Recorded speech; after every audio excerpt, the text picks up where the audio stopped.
Hey, y'all, welcome back to the Late Night Vision Show. This is episode 39, and as always, I've got Hans from the Hans East Texas YouTube channel with me tonight. Hey, Hans, what's going on? Man, if I were any better, I'd be twins. I can't complain. It's another, we survived Vegas, we're back, and it's good to be back. I'm not going to lie to you. I'm glad there's only one of you. I think one is all the world can stand. The good Lord broke the mold when he made you, you know. Could you imagine my poor wife with two of us running around? Like oh, my goodness. No, I cannot even begin to imagine. She'd be in the crazy house. But right. Hey, folks, thanks for sticking with us another week. Again, this is episode 39.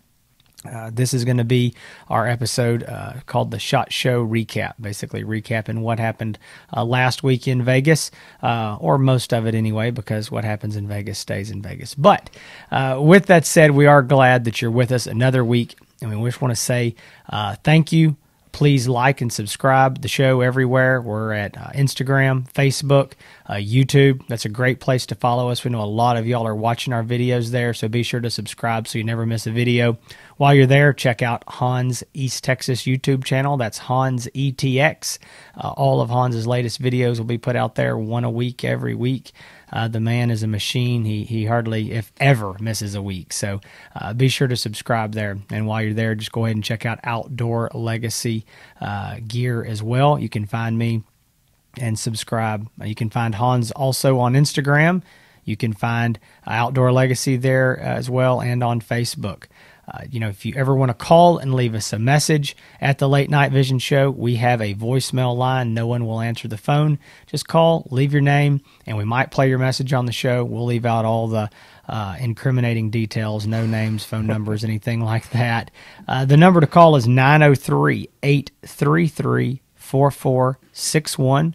Or you can send us an email with show suggestions, comments, compliments, insults, whatever it may be. And that's thelatenightvisionshow@gmail.com. Thelatenightvisionshow@gmail.com. I'm sure I've left a few things off there, but hey, I'll tell you this, most important, that is if you're looking for a thermal scope, you're looking for night vision, you need advice, you call Hans and I at 877-350-1818. or ease on over to outdoorlegacygear.com.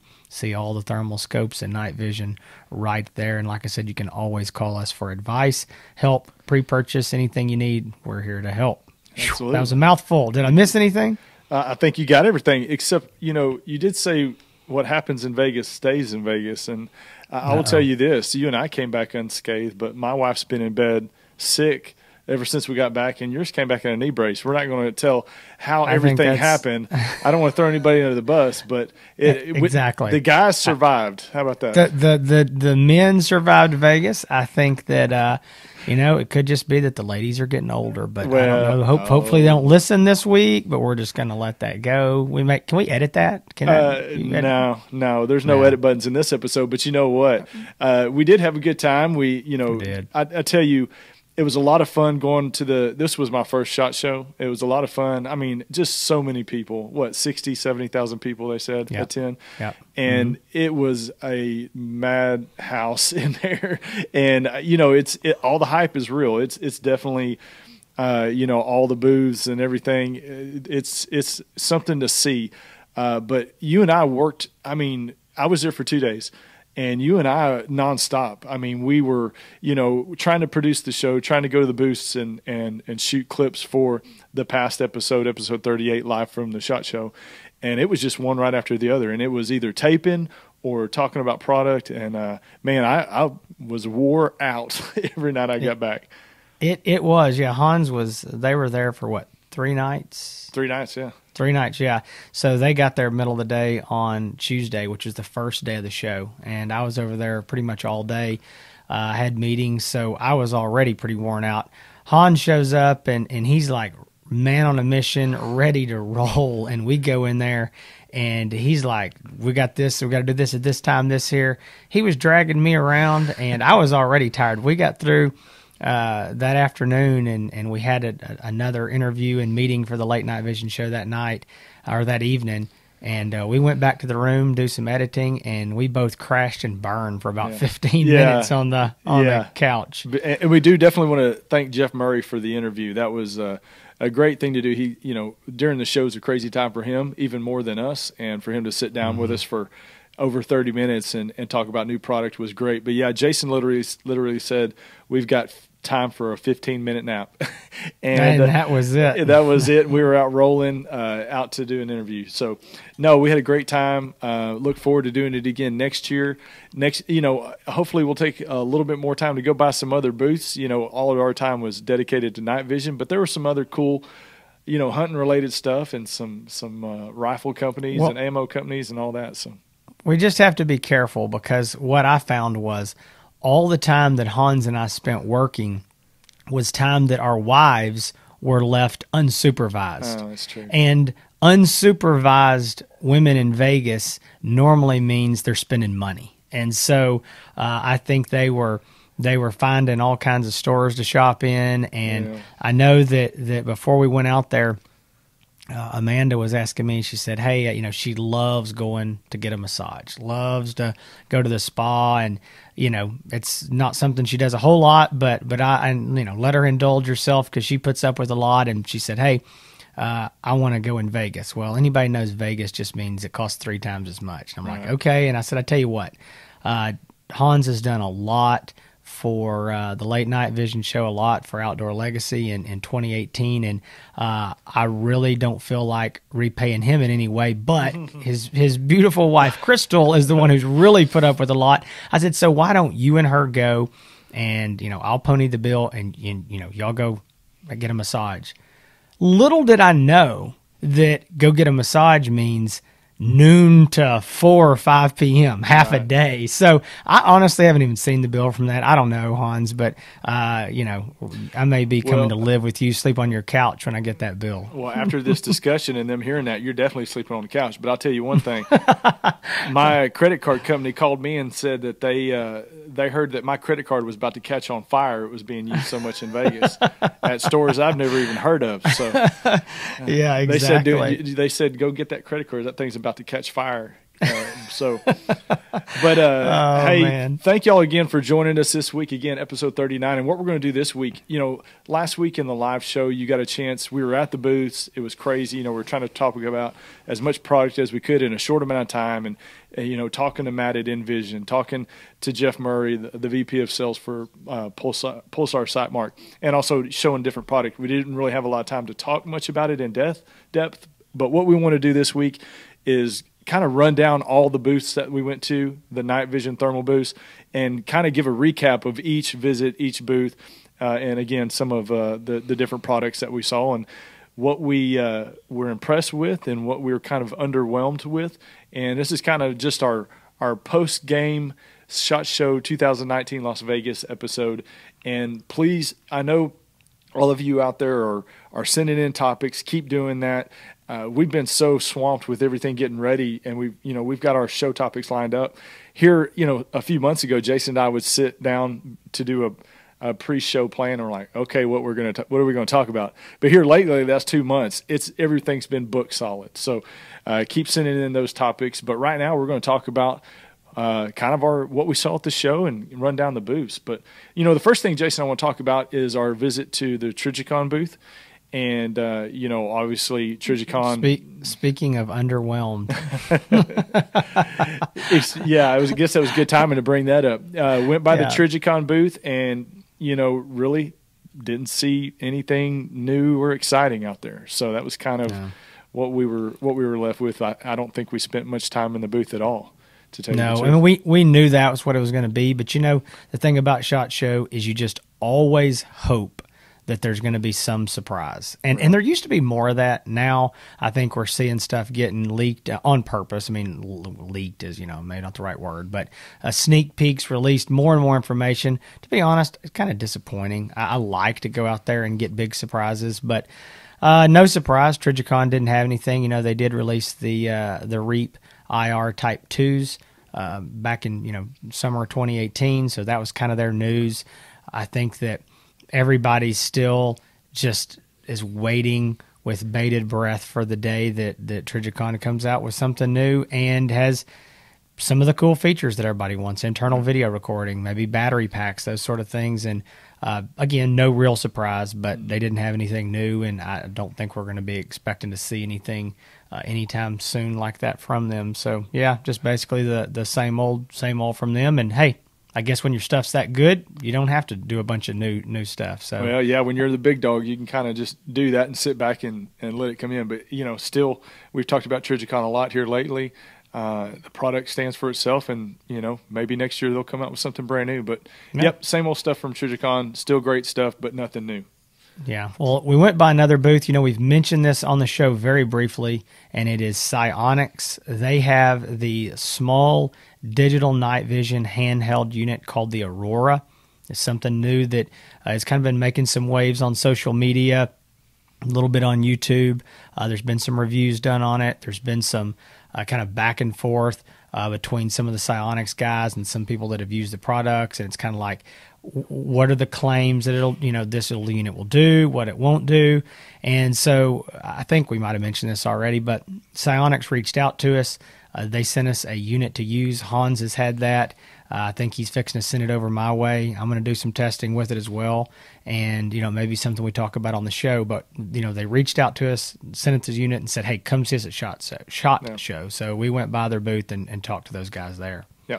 So we've got more information on the Aurora. We'll be doing some more testing. I'm sure we'll do a video with it coming up, and maybe do an exclusive something type of review for a future show. But Jason definitely needs to have that in his hands first. But so we also went, as you know, if you watched last week's episode, we went by the Envision booth and spoke with Matt. We had a great discussion with Matt. We actually got to see the unit, got to hold it in our hands and look through it. And man, every time we talk about it, every time I hear something or see something, I just get more and more impressed. And looking at the unit and looking through it, I'm still even more impressed. So very excited about that. Yeah, I agree there. The unit, I wanted to see it. I wanted to see it with my own two eyes. I wanted to touch it. I wanted to feel it. The design is very nice. Mm-hmm. I do like the composite housing. I don't know exactly what that material is. It looks really nice. It feels good.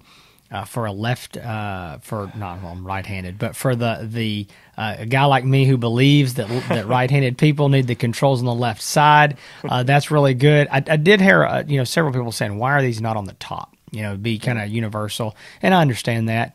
I did think they were fine on the left either way, but I liked them. I was kind of surprised how intuitive they were, the way those buttons were laid out. This button does that, and this is up and this is down, and I don't know, I thought it was really well thought out. Yeah, and looking through the unit, one thing that you pointed out and I noticed as well is when you magnify the image, the pictures still look great. And I know you're in a convention hall and you're staring at people 50 yards away, but it's still it didn't blur up the image. It didn't I'd love to see it on a hog at 100 yards or 150 yards, but man, I was super impressed. And like you said, seemed pretty lightweight. Just hold it. They had it mounted on some, just some skeleton rifles basically. But the unit, I love the way it looks. I do love the housing on it, and I continue to say that I think it's going to be a great seller. And I can't wait to get one in our hands so we can test it. And from everything what we're hearing, that's going to be pretty soon. So we'll just wait and see on that. Yeah, I agree. I think it's a great unit, and I don't know. I mean, and I told Matt this. I told Matt before SHOT. I said, I want to see it. I want to see it with my own two eyes, and they know this. They know that they're behind the eight ball in the fact of they've got to prove themselves in this industry, and that's no secret, and that's no insult to them. We know that, yes, they've proven themselves in the private market with or maybe the government market, law enforcement. They've done great things there, but until you're in the consumer market, once you get in there, you've got to reprove yourself. You got to start at the bottom and claw your way up, and they're doing it. And so it wasn't that I don't trust those guys, but I told Matt, I said, I want to see it. Yeah. I want to see this unit. And then when I saw it, I'm like, dadgummit, y'all did a good job. For your first consumer scope, really, this is a great great job. And so I think it's going to be popular, and I think there's going to be a lot of people that give them a chance. I think the price point, I think having been out here with the Atlas before, so, it's not like it's the first time they've ever dipped their toe in the market. And everything we've seen personally with the Atlas, the ones we've sold, everybody we've talked to loves it. So I think this is going to be no different, and I'm ready to get our hands on it. Yeah, so the Atlas 25 millimeter starts out at 1.75 base magnification, $5,900, just in case you didn't know or you didn't hear it before. $5,995. $5,995. Isn't that right? Yeah. Yep. I want to make sure. All right. Yeah. I don't want to be breaking Matt price here on the show. Dang near $6,000, but a really deep discount compared to Trijicon, no doubt. Right. And then the Halo LR, which is starts out on a 3.5 base magnification. That one's what, $7,500? Yeah, I think it's $7,495. I believe the price. Yeah, $7,500. Yeah, $7,500. Yep. So those are the two models that came out, and again we got to see the Atlas, and stay tuned for more reviews and updates and videos on that as well. Absolutely. Okay, so now this subject is a little touchy here. I don't want to dig in real deep because I think it's a topic that we're going to have to get into in another show and maybe dedicate some more time to it. But I'm just we'll go ahead and at least wade into the kiddie pool end, and that is a company that their name has probably been mentioned less than one or two times ever on this show, and that's ATN. That's not by accident. That's by design. Without getting into all the reasoning, there's, I think you can do your own research. There's a lot of things that are, ATN has a reputation in this industry. And so I think that Hans and I have taken the approach of we didn't really have anything nice to say, so we weren't going to say anything at all. And that's kind of where we've been. We've been saying, look, we've got to talk about this elephant in the room. We don't know what we're going to do, how we're going to breach this, because we're not here to tear anybody down. So we just haven't talked about it. Well, as it would happen, ATN reached out to me. Actually ran into one of their reps in the airport. We started talking, and they called. They wanted to meet with us. They wanted us to come to the booth and have a meeting with them. Wanted to bring in their sales team. And I told Hans, I said, we'll go. I mean, I'll talk to anybody. And so let's go do it. Let's hear them out. And we had a very good meeting.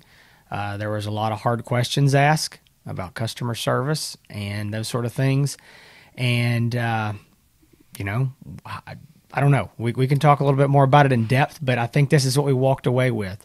ATN made the offer to Outdoor Legacy and the Late Night Vision Show in Hansi's, Texas, and they said, we'll send you anything that you want to test, to demo, brand new units out of the box. You take them, do whatever you want with them, test them, review them, and give honest reviews.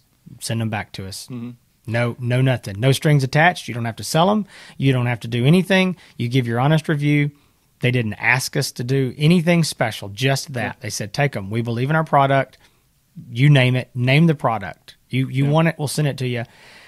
And I think Hans and I were both like, well, you know what? What more can you ask for there is somebody who believes enough in their product to say, take it. They told us. They said, go out, be hard on them, do what you want with them.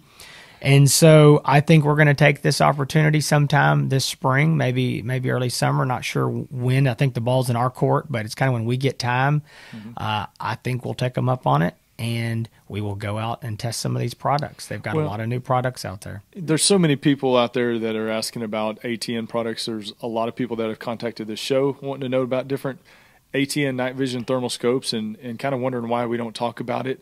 And I know you kind of talked briefly about some of the customer service, but one thing I kind of was impressed about with the people that we met with were, they didn't try to downplay their customer service issues. They acknowledged that that reputation is out there, and they kind of laid out the steps that they're doing and what they've done in the last couple of years to correct that. Now, is it just lip service, or is it actually those are actions that are truly taking place?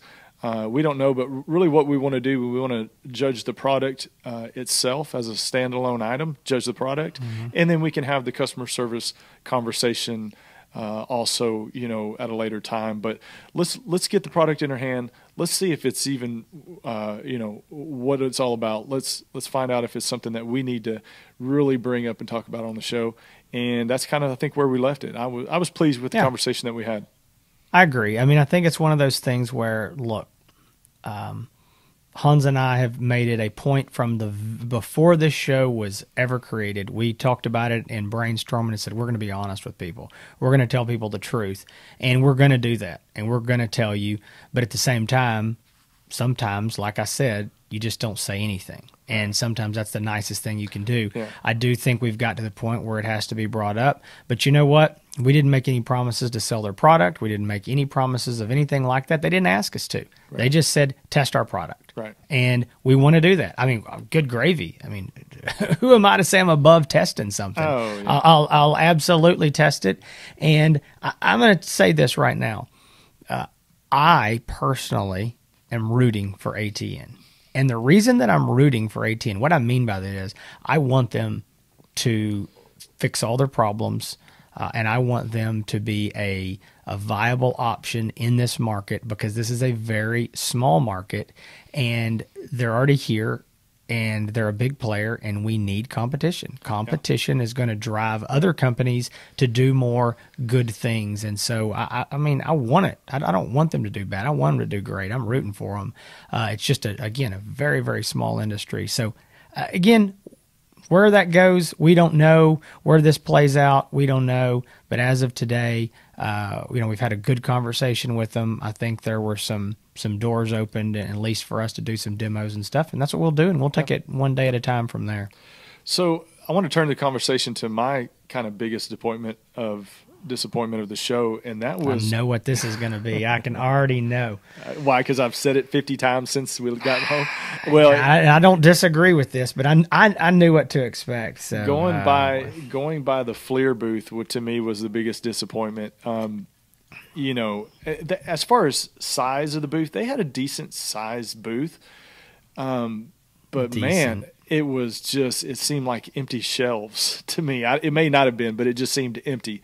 And they've got a couple new handheld binoculars, the Scout.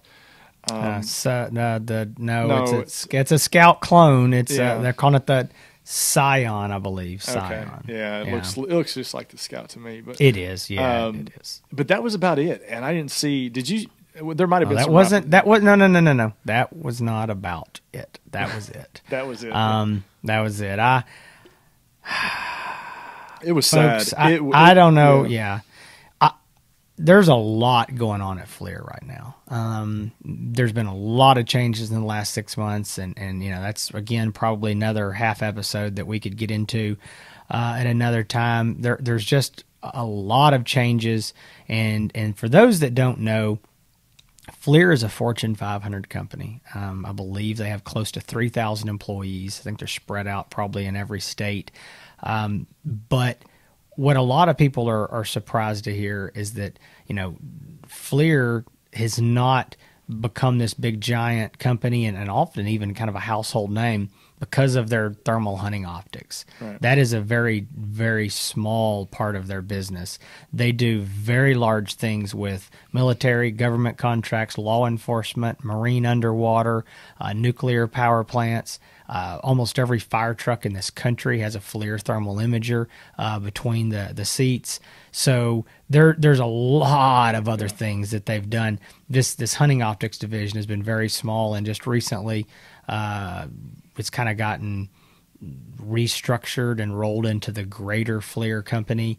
And there's just, I don't know. I think if I had to say, by just looking at what they've done in the last year or two, and looking especially at the booth this year, which again didn't really surprise me what I was seeing, but I would just have to say it looks like someone that's not committed to this industry at all. That's what I was just going to say. They're not invested in the hunting side of the business. No. It was a kind of a poor showing from them. So I was, really disappointed by that. It is what it is at this point. A lot of people like FLIR. I like FLIR. I like their scopes. Sure. I don't like the changes that I'm seeing right now, and have all of us kind of concerned about the future of what's going to be going on within that company. Yeah, I think that's a good point. At this point, I'm concerned. I just think I've seen a lot of negative changes. There is a lot of promises of things that are going to get better soon, but because when it was Armasight, you got to remember, I mean, that's really what they've done. I mean, right. FLIR hasn't had anything exciting in the thermal, hunting optic line for a long time. And so when they bought out Armasight about 2.5 years ago, there was a lot more going on. When they brought in all the Armasight guys, they have since fired all those guys. And now it's just kind of back to the FLIR guys. Even a lot of the guys that have worked for FLIR for a long time in the hunting division are gone now. And it's just a lot of restructuring. And I think there's probably a lot of listeners that work for large corporations, mm-hmm. and they're going to understand this better than you and I, having not worked for those kind of companies. But they go, "Oh yeah, I know what you're talking about." Yeah, and that's kind of what's going on there. It's just a Fortune 500 company. Yeah, you hear about restructuring all the time, and they're going through that. Maybe they can pull themselves out. Maybe they'll show some commitment to it. But at this point, from the showing that we saw, not very committed. So to answer the question that I've been getting is no. There are no new Thermosight Pros. There are no new weapons-mounted rifle scopes. If you see anything new, what it really is an old Armasight scope that they've rebranded and put FLIR on it. Right. That's those scopes. I think the original intention, and I'm just speaking here a little bit of liberty, kind of what I've heard and what I've been told. The original intention, a couple of years ago, would have been to take those scopes, improve, and make the Thermosight Pro line, discontinue all those scopes as they grew the Thermosight Pro line. I mean, that was actually said to me on multiple occasions. Right. And now they're not growing the Thermosight Pro line, and they're just taking some of these honestly 3-4 year old scopes, taking Armasight's name off the side and putting FLIR on the side. Yeah. And so if you see some of that, that's what it is. I talked to a guy today who was very confused. He thought there were some brand new scopes, and I'm like, those scopes have been around for almost 4 years now. Yeah. So with that said, the only new thing they are doing is this new handheld. It is basically a FLIR Scout with a rechargeable, removable battery. In the past, they had rechargeable internal batteries you couldn't take out. These do, but that's it. And to clear up any rumors, I heard this yesterday. The guy was just adamant that I was wrong. Like I'm telling you, I was there. There are no thermal weapons-mounted rifle scopes with the 640 Boson core in it coming. I mean, at least not right now. I've point-blank asked the question over and over and over, and they're saying none. None right now, none. I mean, yes, they could surprise us and do something late, 2019 fall, but as of right now, they're not even hinting. They're not even beating around that bush. So, it is what it is. Yep. Last is the booth that we obviously, probably no surprise to anybody, spent a huge amount of time in. And we had to. They had the most amount of stuff coming out. So yeah, absolutely. Yeah, and that's the Pulsar booth and Sightmark. And for those that don't know, there's so many things I keep saying. We'll get into it later, but I mean, we could really, and we need to do it sometime. We need to dive into these companies and talk a little bit more about them, because I know a lot of people would like to know. But without getting into all the dynamics, Pulsar is distributed in the United States by a company called Cellmark. They're the sole U.S. distributor for Pulsar USA. And then they also, Cellmark owns a company that is called Sightmark.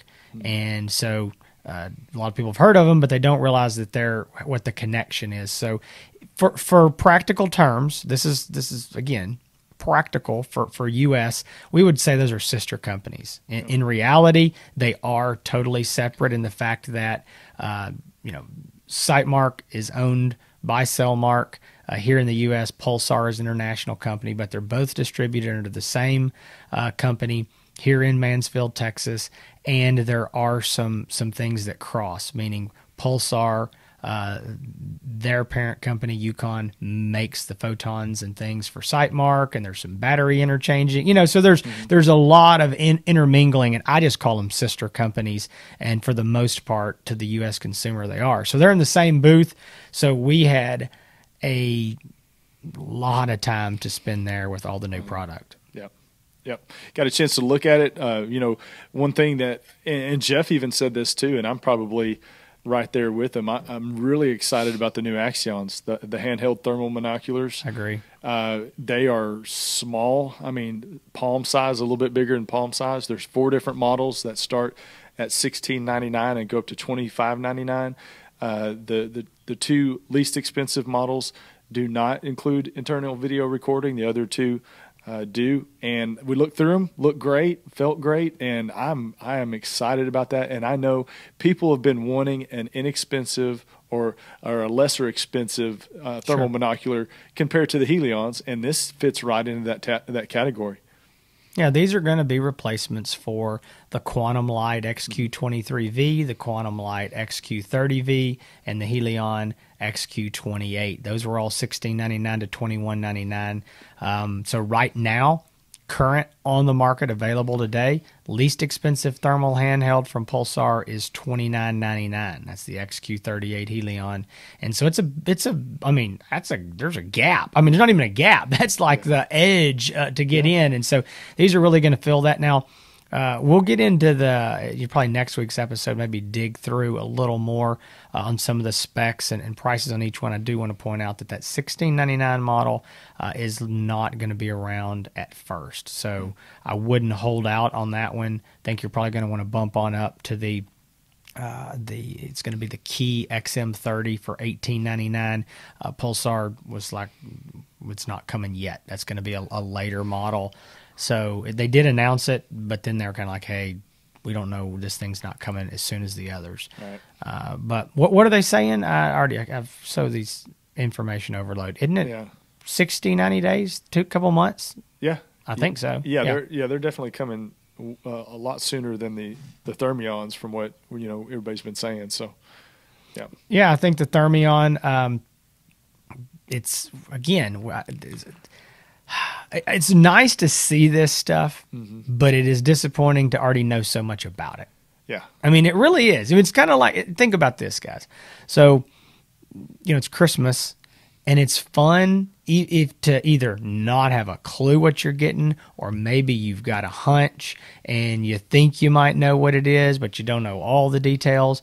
But it just seems like once you know everything about it, you're just opening the present up and you finally get to touch it. Yeah. But you already knew exactly what color it was. You knew what it was going to look like. And so I kind of felt that way. I think it was like, yeah, I'm glad to see them, touch them, feel them, but we already knew a lot. And so I think that's kind of where, it's a little disappointing to not have that. I'll rephrase that a little bit. You get to open it and touch it, but you got to put it back in the box and you can't play with it. That's what it's. That's true for 8 or 9 months. Yeah. That's true. Yeah, call us in July or August. We might have one then. That's a good point. I agree with that. But I did like the Thermions. I think they're nice. I get calls all the time. All my buddies are calling. The Thermion is the hottest news going right now. There's a lot of mixed reviews on the looks of the Thermion. Going to the traditional rifle scope, and some people kind of joking that if you're spotting with it, that it kind of looks like you're a pirate holding a telescope.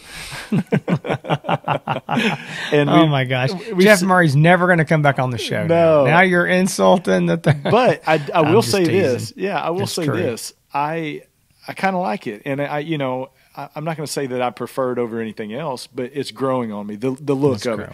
But I will tell you this: looking through it, looked great. I do like the fact that it has multiple reticle colors to choose from. I think that's an improvement right there, and huge. Yeah, huge improvement in my opinion. Because I've already gone through that on FLIR. I love it. Yeah. I think it's great. So that's kind of the buzz around the show. The Pulsar booth was the happening spot. That's where all the people were going to, and it was crowded. I mean, even to get one of these things in your hand, you had to fight off 3 or 4 different people just to be able to touch it. So I'm telling you, there's no joke. That was They have a large booth, a good sized booth. They have a ton of employees there, reps that are there to talk to people, meeting rooms, whatever. I mean, it's a very, very nice, well laid out booth, but that is no question as busy as any booth on that whole show floor or any of the floors at the show. I mean, it was. And I tell you, you know, there's a lot of people that are well known in the hunting industry were going by there and checking everything out, and you know, it was definitely, that's, people were going by to see the new product. They definitely had a lot of new stuff to look at and to show. And I know you're going to talk about the SiteMark stuff, you know, here in a little bit, but the Thermions, again, I think it's going to be the buzz is going to continue to grow. People are going to get more excited about it, and I think they're ready to start seeing some videos pretty soon and see what it's really all about. But I'm getting even more excited as it counts down and we get closer. And I just wish it was July or August right now instead of 30 degrees in the recording studio right now in the barn. I was going to say, how cold is it in the barn? Yeah. Well, I tell you, I think one of the dogs got sprayed by a skunk because it smells pretty bad out here right now. Yuck. Well, you know, Hans mentioned in SiteMark, like we said, we're in the same booth there. And so the big news for a lot of people before this show, and I mean, it's, to be honest, I've gotten as many or more phone calls about this unit than anything else, period, and that is the SiteMark Wraith, W-R-A-I-T-H, Wraith. A lot of people have been asking how you say that. And again, it's one of those units that everybody wanted to know about. I had a lot of emails and phone calls and messages saying, hey, go check it out, tell me what you think.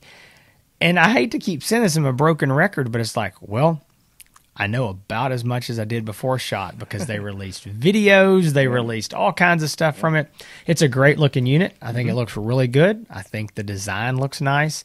I think it looks exactly like I expected it to. And that unit is supposedly coming very soon. Like, my understanding is less than 2 months, maybe sooner if all goes well. I liked it enough that, you know, I want to see it at night. I want to see exactly how it does with the infrared illuminator. It is full color during the day. So looking at it full color there on the show floor, it looked great. I was very impressed with that. I mean, it is an HD unit. One thing I wanted to mention, I've had some guys that asked me, and I honestly kind of even stuck my foot in my mouth a little bit on one of the hunting forums. The guy said, what about the 4K unit? And I was like, what are you talking about, the 4K unit? And this was before SHOT. And I said, I don't know what you're talking about. Oh, yeah, there's one coming. I'm like, man, I don't know about it. Well, sure enough, there actually is. There is going to be another unit sometime later. And I've heard later this year. I'm not sure. This is what I do know. I know that we weren't given pricing on it. We weren't allowed to order it. They didn't have it. They don't even have a prototype of it. So what I was basically told is, this is the Wraith, and this is what we've got. We might have another, you know, high definition or higher definition unit later, but I'm not going to hold my breath on that. Doesn't mean that it won't just, excuse me, show up in a month or two. I don't think that's likely. I think it's most likely, if that unit comes, it will be very much later this year. I mean, let's just, you know, we just don't know anything more than that. I tell you, Pulsar and SiteMark, they must have done one heck of a marketing job on that, because, you know, we hadn't talked about the Wraith very much at all, you know, other than it's coming out. Right after the SHOT Show, you got bombarded with pre-orders on that thing, and we haven't even talked about it, you know? I have more pre-orders for that unit, and I'm only back from SHOT. I mean, we're recording this on Tuesday night. I'm only back from SHOT, I guess, you know, 2 business days. I have more pre-orders on that unit than probably any night vision or thermal, you know, scope that I've ever sold. I mean, that may not be true. Maybe not any by the end of the time, but I mean a lot. It's crazy. Everybody's excited about that unit. Guys were calling today, put me down. And, you know, speaking of that, that's something that Hans and I need to talk about. We are at Outdoor Legacy going to be taking pre-orders on all of the new scopes. That goes from the Envision Halos, the Atlases, the you know, all of the Axions, Thermions, the Wraith. we're going to be taking pre-orders on that. We are going to, we're working out the finer details right now. Hope to have all that in place by the time this airs, or maybe right after. Working within, Outdoor Legacy store and shopping cart to get everything where we can do pre-orders. We are, we're not going to charge, the whole amount up for anything like that. We may have a very small deposit that we require. But we call us if you're interested in one of these. Here's the deal, and this is going to sound again like a big sales pitch, but if you want one of these units and you want to be one of the first people to have them and you want it in a timely manner, you need to get on the list, because when they come out, they're going to be in limited supply, and whoever gets them is going to sell them. People are going to be hunting them. And if you're the kind of guy who says, you know what, I want to wait, I'm going to let everybody look at them, and if they're good, then I'll buy them later. That's perfectly fine too. But the thing to know is, if these things do come out in later summer, July, August, maybe September, then there's not going to be time to wait and see and then still get one before fall. Right. Because it's just the way it is. Come October, November, December, January, things are nuts. So you probably be waiting until the spring. That's perfectly fine. I'm not pushing you to buy a scope sight unseen, but what I am saying is, if you know you want one, you might as well get in line, and if you don't do it with me, do it with somebody else, a reputable, high-volume mom and pop dealer. Don't go to one of the big box stores. Don't go to one of these big online corporate deals. I'm not going to name their name and give them credit on the show, but go to a high-volume, reputable mom and pop dealer that deals directly, with the companies, and get in line. And I would like you to choose Outdoor Legacy, but if you don't, I'm just giving you advice on how to get one, and how to get one in a timely manner, because I've been down the road over the years with these rollouts, and stuff normally comes trickling in, and then everybody wants it, and it's like too late, and then it's this mad scramble to try to go get it. I think that's the biggest misperception that I've been noticing, is that people think when there's a new product and it finally hits the dealers that they have so much stock in it that they're just sitting on it. But this stuff trickles in. It's not an 18-wheeler doesn't pull up at the door at the warehouse at Outdoor Legacy Gear and drop off hundreds of scopes. It trickles in a little at a time. So get on. They don't back up an 18-wheeler load at Pulsar. Yeah. I mean, it is not like that. Yeah, so it is not at all. So call and get put on the pre-order list. Like I said, your buddies are going to have one, and then you're going to decide you want one, and you're going to be several months behind. But you can call Jason at 877-350-1818. Get on the list. We've got people calling all the time right now wanting to get on the list for these different scopes. So call in and get that done. And if you want to wait, hey, here's the deal. If you want more info, Hans and I are going to be bringing it out all that we can. We're going to talk next week more in depth about some of the different models, some of the specs on them, and kind of lay that out. I know there has been some confusion. Everything has just been like really fast. We're going to try to go through just a little bit slower. You may say, hey, this is redundant. I've already read this online. That's fine if you already know, but trust me, there's a lot of guys who don't, and they don't have the time or maybe the ability to dig through and find this info on their own. So we're going to try to lay those specs out. Maybe that'll help somebody. And obviously, if we can get our hands on any kind of demo units, we're going to do that. And, if you want to wait and hear our reviews on them, hey, we totally understand. We're all for that. We're just telling you to keep it in mind. If, when you make your decision, go jump on the list. Right. Exactly. So we good, Jason? We get everything out there? I think we're good. I think we talked about everybody that, in this industry went and saw. I think it was a great show. I think that, I want to thank the National Shooting Sports Foundation for all they do for this industry and, putting on the SHOT Show. It is a giant event. Mm-hmm. I really don't even understand how something like that, can be put on. And the one thing we were on the plane ride back, and I was talking to my wife, and every year, I mean, she's amazed by it too, and she says, "How do they set all that up in there?" Again, it's multiple levels, and it's just huge. Yeah. And she said, "I don't understand how they start at." And by the way, folks, there's pictures of them setting this up. There were 18-wheelers and a lot of 18-wheelers backed into this convention center, like in the thing. Like they can turn around and do donuts in there. It's so big. Yeah. And she said, how do they set those things up? And I said, I don't know. I said, but think about this. What if you started laying those things out and you got off about 6 inches? And then by the time, and every time you got off another inch or two, I said, and you got to the middle, and you realized we're going to run out of room. I said, it'd take you a month to go back and move everything over. I was like, I'm sure they have some way of doing that, but it's a good thing that Jason Robertson is not in charge of it. I can tell you that. That's exactly right. Well, it's Vegas, man. Those guys can build anything out there. So. There you go. Good point. Thank y'all for joining us this week. Again, this is episode 39, the post-game show, talking about the SHOT Show. Join us next week. We're going to continue the conversation about some of the products that you talked about and we talked about on the show today. I know we got some interviews. I know it's been a while since we've done interviews, but we've got several people that we're going to be having on the show coming up, so stay tuned to that. But y'all have a good week. We'll see you next week. Stay safe in the field and keep making them bacon pancakes.